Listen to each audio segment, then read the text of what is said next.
right, good morning. Welcome back to another ride to the gym with me. I think this is going to be episode 13. What is on the docket for today? Today is a cardio focused day. Just for some context, I am headed into the gym about 50 minutes before I am due to coach two classes. So once a week, I do coach in-person classes, and I primarily will schedule that as my zone 2 slash steady state cardio day.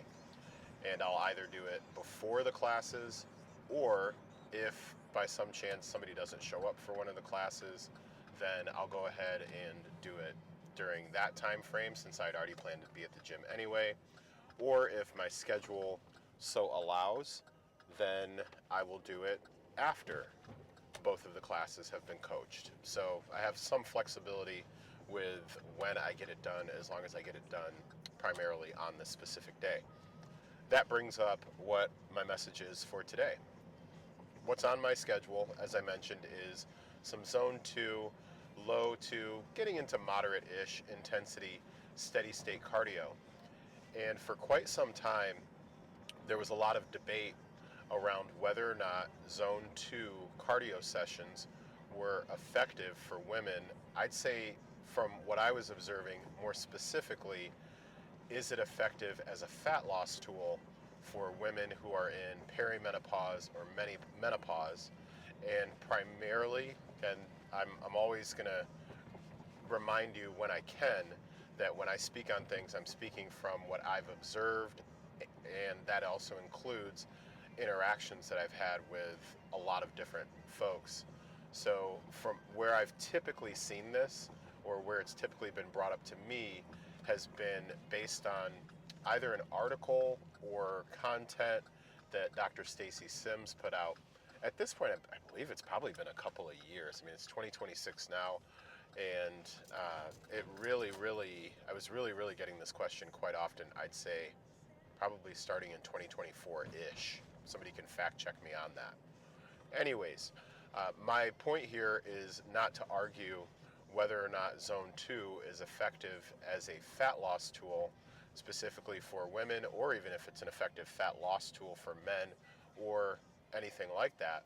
Really, my main message here is just a reminder that all forms of exercise don't have to be gauged on their effectiveness based on whether or not they are effective for fat loss. It is possible, and in fact, I would go so far as to say it is recommended that fat loss is not the primary filter that we are putting things through when we are looking to gauge the effectiveness of a particular exercise modality. And I will also say that I strongly believe that exercise can be executed without fat loss being the goal or fat loss being in mind.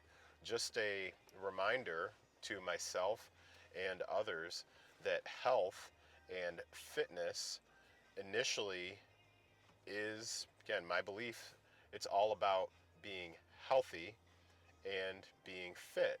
So how do you feel internally?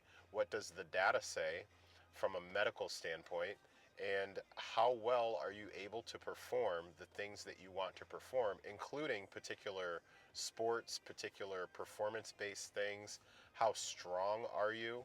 What does your muscle enable you to do? Just all of those different things. So, I started really talking about Zone 2 because that's what's front of mind for me, because that's what I'm about to get out of this car and go into this gym and do before I get the great opportunity to coach some other folks through some things. And again, it was not that long ago that it felt like every week. It was probably more like 2 to 3 times a month when I was doing Q&As or having conversations with folks and consults, that question would come up, like, is this really effective for fat loss? And I see the same thing when it comes to particular foods too.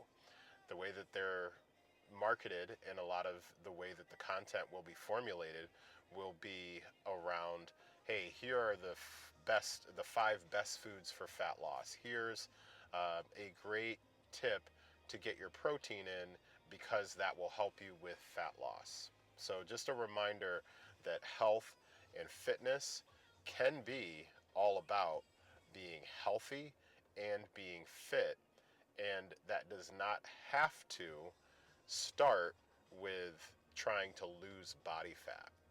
That's all I got for you. All right, let's have a great workout today.